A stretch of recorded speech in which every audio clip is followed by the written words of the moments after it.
नमस्कार मित्रांनो, पुन्हा एकदा तुमचं स्वागत आहे इन्फो मराठी 24 या यूट्यूब चॅनलवर। मित्रांनो, पेन्शनधारकांसाठी एक अत्यंत महत्त्वाची बातमी आलेली आहे। बातमी आहे पेन्शनधारकांसाठी जुनी पेन्शनबाबत मोठी बातमी।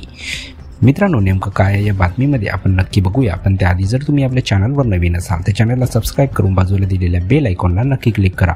व्हिडिओ जर कामाचा आणि महत्त्वाचा वाटला तर व्हिडिओला लाईक करून आपल्या मित्रपरिवारासोबत नक्की शेअर करा। आणि हो मित्रांनो, व्हिडिओला शेवटपर्यंत नक्की बघा, जेणेकरून तुमच्याकडून कोणतीही माहिती सुटणार नाही। मित्रांनो, NPS आणि UPS विरोधात आणि जुनी पेन्शन योजना पुनर्संचयित करण्यासाठी रेल्वेमध्ये इंडियन रेल्वे एम्प्लॉईज फेडरेशन आणि फ्रंट अगेन्स्ट NPS कडून रविवारी जंतर मंतर दिल्ली येथे एक विशाल निदर्शने करण्यात आली।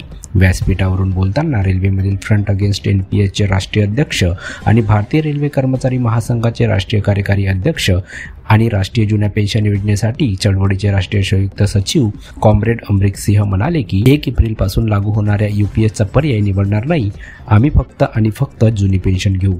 ते म्हणाले की 1 एप्रिल रोजी संपूर्ण भारतीय रेल्वे आणि त्यांच्या कुटुंबासह देशातील सुमारे 60 लाख कर्मचारी NPS UPS विरोधात काळा दिवस म्हणून साजरा करतील।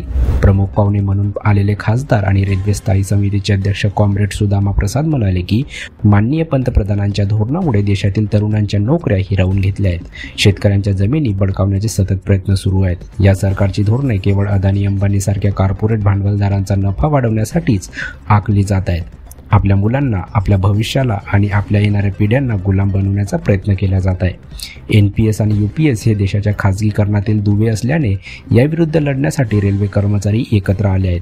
याबद्दल तो अभिनंदनास पात्र आहे। ते म्हणाले की देशाचे संविधान रद्द करण्याची तयारी सुरू आहे। कामगार आणि गरिबांना देशाचे हक्क देणाऱ्या संविधानाला आम्ही कधीही संपू देणार नाही। ते म्हणाले की जोपर्यंत आपल्या शरीरात जीव आहे तोपर्यंत आपण रेल्वे कर्मचारी, विद्यार्थी, शेतकरी, कामगार, तरुण आणि देशातील सामान्य जनतेचा आवाज उठवत राहू। तर मित्रांनो, कशी वाटली ही कामाची आणि महत्त्वाची बातमी? जर बातमी कामाची आणि महत्त्वाची वाटली असेल तर व्हिडिओला लाईक करून आपल्या मित्रपरिवारासोबत नक्की शेअर करा। तसेच जर तुम्ही आपल्या चॅनलवर नवीन असाल तर चॅनलला सबस्क्राईब करून बाजूला दिलेल्या बेल आयकॉनला नक्की क्लिक करा। व्हिडिओ बघितल्याबद्दल खूप खूप धन्यवाद।